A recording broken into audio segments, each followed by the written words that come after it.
सनातन धर्म के 4 प्रमुख स्तंभ हैं: धर्म, अर्थ, काम और मोक्ष। सनातन धर्म शाश्वत है, ये हमेशा से था और हमेशा रहेगा। सनातन धर्म की ना तो कोई शुरुआत है और ना ही कोई अंत। सनातन धर्म आपको सिर्फ पूजा पाठ करना नहीं सिखाता, ये आपको सिखाता है कि कैसे आप अपने जीवन को सरल बना सकते हैं। नमस्कार दोस्तों, आप सभी का स्वागत है इस आध्यात्मिक यात्रा में, जहां हम मिलते हैं सनातन धर्म से। क्या आपने कभी सोचा कि सनातन धर्म क्या आज भी रेलेवेंट है? क्या सनातन धर्म का मतलब सिर्फ पूजा पाठ करना, मंदिरों में जाना और अच्छे कर्म करना है, या फिर इस पे छुपा हुआ है हमारे जीवन का संपूर्ण दर्शन? मैं आपको अपने साथ एक ऐसी यात्रा में लेकर जाना चाहती हूँ जहां हम मिलकर समझेंगे सनातन धर्म का सार, उससे जुड़े हुए गहरे साइंस और आज की भागती दौड़ती जिंदगी में इसकी उपयोगिता को। तो चलिए शुरुआत करते हैं। तो सबसे पहले समझते हैं कि सनातन धर्म होता क्या है।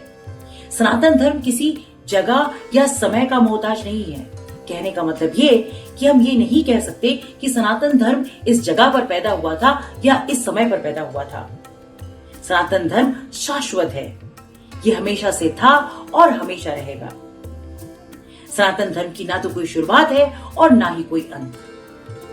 सनातन धर्म किसी व्यक्ति द्वारा शुरू किया गया धर्म नहीं है, ये हमारे वेदों से निकला है, हमारे ऋषि मुनियों की अनुभूति से जन्मा है और ये करोड़ों वर्षों की परंपराओं से डेवलप हुआ एक ज्ञान है जो आपको आपके जीवन को जीने का तरीका सिखाता है। सनातन धर्म के 4 प्रमुख स्तंभ हैं: धर्म, अर्थ, काम और मोक्ष। धर्म का मतलब है आपकी ड्यूटीज और मॉरल्स। अर्थ का मतलब है आपके जीवन का लक्ष्य। काम का मतलब है आपके सांसारिक लालच का मर्यादा में रहकर पूर्ति, और मोक्ष का मतलब है आपके आत्मा की मुक्ति। ये चारों स्तंभ आज भी हमारे जीवन में उतने ही इंपॉर्टेंट है, बल्कि मुझे तो लगता है कि आज के टाइम पर जब हम बहुत ज्यादा स्ट्रेस से गुजर रहे हैं, नेगेटिविटी से गुजर रहे हैं, तो इन बातों का मतलब और भी बढ़ जाता है। सनातन धर्म आपको सिर्फ पूजा पाठ करना नहीं सिखाता, ये आपको सिखाता है कि कैसे आप अपने जीवन को सरल बना सकते हैं। चलिए अब बात करते हैं उन चीजों की जिसको सनातन धर्म से जोड़ा जाता है, और इसमें सबसे पहले आते हैं हमारे मंदिर। अगर आप मंदिर के पीछे छुपे हुए साइंस को समझना चाहेंगे तो शायद आपको एक पूरा जीवन कम पड़े। मंदिर का वास्तु बहुत अनोखा होता है।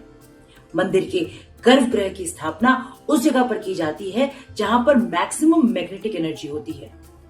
इसी तरह से मंदिरों में लगी घंटियों का भी एक अपना इंपॉर्टेंस है। जब आप मंदिर में प्रवेश करते हैं और घंटी बजाते हैं तो इससे एक खास तरह की वाइब्रेशन पैदा होती है जो आपके आसपास की नेगेटिव एनर्जी को हटाती है और एक पवित्र वातावरण का निर्माण करती है, जिससे आप भगवान की आराधना के लिए तैयार हो जाते हैं। मंदिर की घंटी आपके लेफ्ट और राइट ब्रेन को भी एक्टिवेट करती है, जिससे आपका कंसंट्रेशन बढ़ता है। इसी तरह से मंदिरों में चप्पल और जूतों को ले जाना मना है।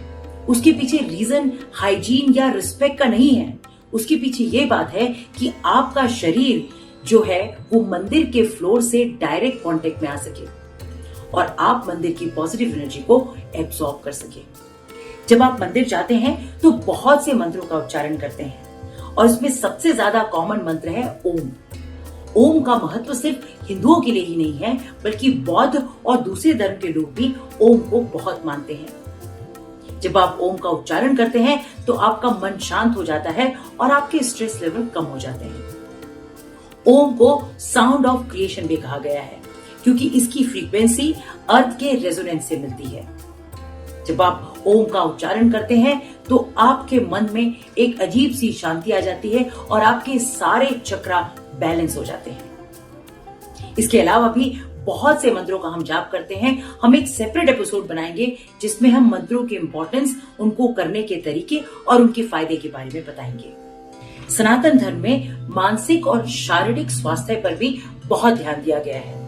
योगा के बारे में तो आप सभी जानते हैं। योगा का जन्म भारत में हुआ था, लेकिन आज इसे पूरी दुनिया अपना चुकी है। हमारे माननीय प्रधानमंत्री स्वयं अमेरिका में जाकर लोगों को योगा सिखा कर आए हैं। अमेरिका में 300 मिलियन से ज्यादा लोग योगा को अपनी फिजिकल एक्टिविटी के रूप में यूज करते हैं। योगा में ऐसी बहुत सी क्रियाएं हैं जिसमें बहुत सारे हेल्थ बेनिफिट्स हैं।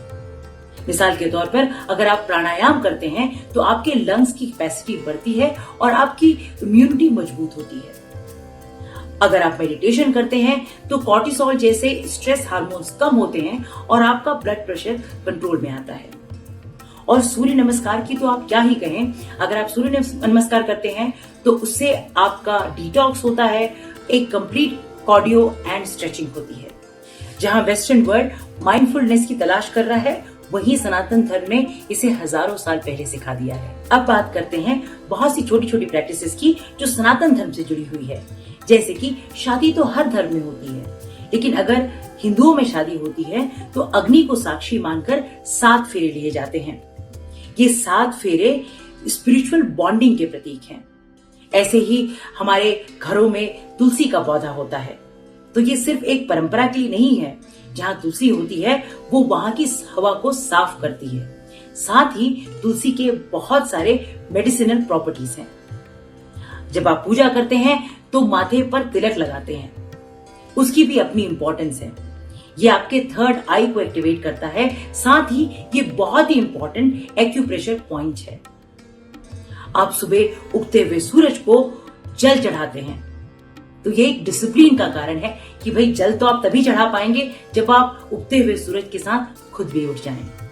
तो ऐसी बहुत सी छोटी बड़ी प्रैक्टिसेस हैं जो हम सनातन धर्म के बचपन से करते आ रहे हैं। हमारे एल्डर्स ने हमें सिखाया है और हम उन्हें फॉलो करते हैं। सिर्फ इतना है कि इसके पीछे के रीजंस को हम नहीं जानते या होने वाले बहुत बड़े बड़े फायदों को हम नहीं पहचानते। ये मेरा पहला वीडियो है और इसमें मैंने सनातन धर्म का सिर्फ एक इंट्रोडक्शन आपको दिया है और इससे होने वाले फायदे को आपको बताया है। मेरी पूरी कोशिश रहेगी कि इन सारी छोटी बड़ी प्रैक्टिसेस के साइंटिफिक रीजंस को आप तक पहुंचा सकूं और आपको बता सकूं कि कैसे आप इन सभी प्रैक्टिसेस से बहुत ज्यादा बेनिफिट्स उठा सकते हैं। इन प्रैक्टिसेस को फॉलो करने से आपके जीवन में फोकस बढ़ेगा, आपको हेल्थ बेनिफिट्स मिलेंगे, आपके जीवन का कंट्रोल आपके हाथ में आ जाएगा और आपका जीवन बहुत ही सरल हो जाएगा। ये वीडियो आपको कैसा लगा आप हमें जरूर बताएं और साथ में ये बताएं कि ऐसे कौन से टॉपिक्स हैं जिसके बारे में आप जानना चाहेंगे। वीडियो को लाइक और सब्सक्राइब करें ऐसे और इन्फॉर्मेशन के लिए। मेरा जोश आपके सपोर्ट पर डिपेंड करता है। बहुत बहुत धन्यवाद। जय श्री राम।